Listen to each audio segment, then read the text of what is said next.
Hello, my name is Dr. Christine Ince of Friends and Family for Health Equity.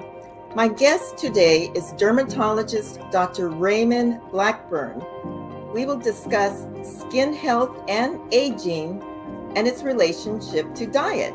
Happy to introduce Dr. Raymond Blackburn on behalf of Friends and Family for Health Equity. Welcome, Dr. Blackburn. Hello, Christine. I am Dr. Raymond Blackburn. I'm a dermatologist who practiced 38 years in Dallas, Texas.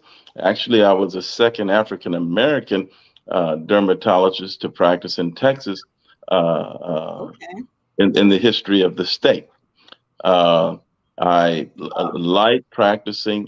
I'm presently practicing are on the board at Meeting Ministry in Huntington, Tennessee, where we treat diseases with natural remedies. Okay, well, we're going to get right into our question for the day. We just finished a broadcast on Black Don't Crack. It was about the importance of taking care of our skin. And I'd like to end with the most important question of this broadcast, and that is there anything about our lifestyle or diet in particular that can help us with a healthy skin? Oh, definitely. It's pretty much a fad in the United States now that everybody's trying to look younger. Many would like to just turn off or prevent aging altogether, but there is no product or any one thing or several things anyone can do to prevent aging totally. But we can definitely slow it down. And that is the process that is being looked at right now. There are studies to show in the Journal of Epidemiology, August 2018, article there, a very investigative study was done showing that what we eat, fruits, nuts, grains, vegetables, can slow down the aging process. How does this happen, or how can this happen? There have been many articles written about the skin. Let me give you some information about it first, and then we'll tell you how these products slows down the aging process. The skin is made up of two layers. The epidermis, which is the outer layer, and it's very thin, and the dermis, which is a deeper layer of the skin, is thicker, and the dermis is actually what covers your fat, your muscles, your bones, and gives structure to your skin all over your body. The skin is the largest organ within the body. Many don't think of it that way, but it is the largest organ in the body. What brings about aging is mostly found in the dermis.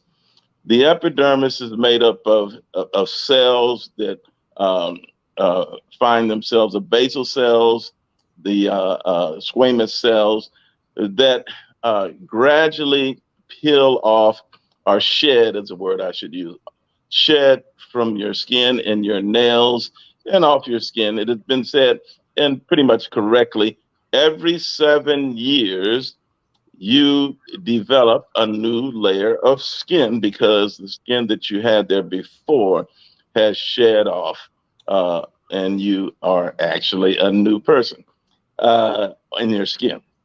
But that is true of the younger generation, but the older we get, that shedding process slows down.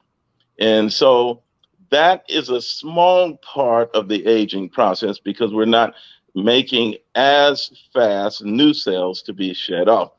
But like I said, it's a small portion because there's something that comes into play that's much more important. And that takes place in the dermis of the skin, or the thick port layer of the skin that's just right under the epidermis. The dermis is made up of collagen and some other various products. Collagen from the time that you are born until the time you're 25 to 30 years old is constantly renewing itself. After you reach 25 to 30 years old, collagen does not renew. And so we start to age because that collagen remains there. Now, not only that, but there's a process that goes on in the collagen to as well. Many or some of you may have heard of free radicals. Free radicals are electrons, molecules, deficient molecules, I should say. In the regular lifestyle or process of living, our metabolism produces free radicals. Those are molecules that are lacking an electron that has been taken away from it. Most importantly, the molecule is oxygen. It's, that which we breathe in and we breathe out. It produces these free radicals by losing an electron. Well, there's things that cause the loss of this electron in the body. One of them has been proven to be smoking and some uses of drugs. Others have been things that lead to free radical loss. It can be drinking and what we eat. We eat chemicals and pesticides that has been shown to increase free radicals in the system, as well as some eating of large portions of meat. So what we eat can actually accelerate the aging process. Yeah, so what we eat can accelerate the aging process, and it does it through the production of a large portion of these free radicals in the tissue.